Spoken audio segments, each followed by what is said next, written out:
10 मई 2026 सुबह के ठीक 10 बजे चेन्नई का नेहरू स्टेडियम लोगों से खचाखच भरा हुआ था। बाहर लाखों लोग, अंदर हजारों कैमरे और हर किसी की नजर सिर्फ एक इंसान पर टिकी थी। सफेद कुर्ता, शांत चेहरा, लेकिन आंखों में ऐसा आत्मविश्वास जैसे वह इस पल का इंतजार बरसों से कर रहा हो। जैसे ही उसने मंच पर कदम रखा, भीड़ एक आवाज में गूंज उठी, थलपति, थलपति, थलपति। और कुछ ही पलों बाद सी जोसेफ विजय ने तमिलनाडु के मुख्यमंत्री पद की शपथ ली। लेकिन रुकिए, यह वही आदमी था जो कुछ साल पहले तक सिर्फ फिल्मों का सुपरस्टार माना जाता था। करोड़ों की दौलत, हजारों फैन क्लब, ब्लॉकबस्टर फिल्में, ऐसी जिंदगी जिसे छोड़ने की कोई वजह नहीं थी। फिर आखिर क्यों उसने राजनीति का सबसे मुश्किल रास्ता चुना? इस कहानी की शुरुआत होती है 22 जून 1974 से, चेन्नई के एक साधारण परिवार से। घर में पैसों की तंगी थी। पिता फिल्म इंडस्ट्री में संघर्ष कर रहे थे। हालात ऐसे थे कि कई बार खाने तक के पैसे जुटाना मुश्किल हो जाता था। लेकिन उस छोटे बच्चे की आंखों में सपने बड़े थे। बचपन से ही कैमरे के सामने आना शुरू हुआ। छोटे छोटे रोल, छोटी पहचान, लेकिन एक उम्मीद हमेशा जिंदा रही। फिर आया 1992। विजय ने बतौर हीरो फिल्मों में कदम रखा, लेकिन शुरुआत आसान नहीं थी। एक के बाद एक फिल्में उम्मीद के मुताबिक नहीं चली। इंडस्ट्री में बातें होने लगीं। यह सिर्फ अपने पिता की वजह से हीरो है, इसमें स्टार बनने वाली बात नहीं। लेकिन विजय ने हार नहीं मानी।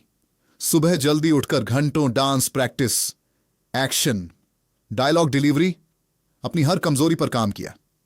और फिर धीरे धीरे किस्मत बदलने लगी। कुछ फिल्में हिट हुईं, फिर सुपरहिट, और देखते ही देखते विजय सिर्फ अभिनेता नहीं रहे, वो एक भावना बन गए। लोग उन्हें बुलाने लगे थलपति, यानी कमांडर। लेकिन असली बात सिर्फ फिल्मों की नहीं थी। उनके फैन क्लब धीरे धीरे एक सामाजिक आंदोलन की तरह काम करने लगे।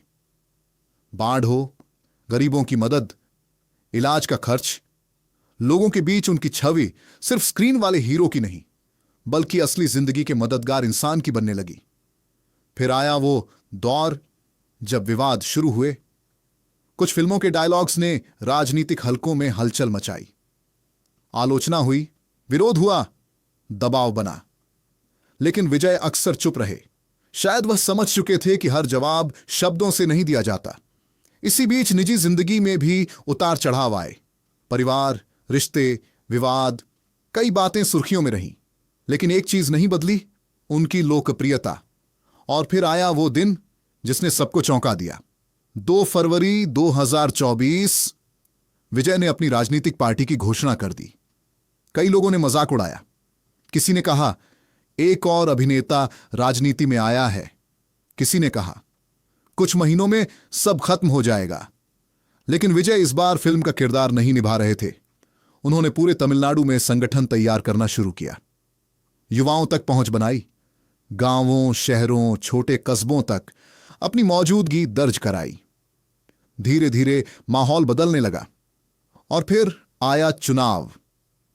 तमिलनाडु की राजनीति में दशकों से मजबूत मानी जाने वाली पार्टियों के सामने विजय की नई पार्टी मैदान में थी।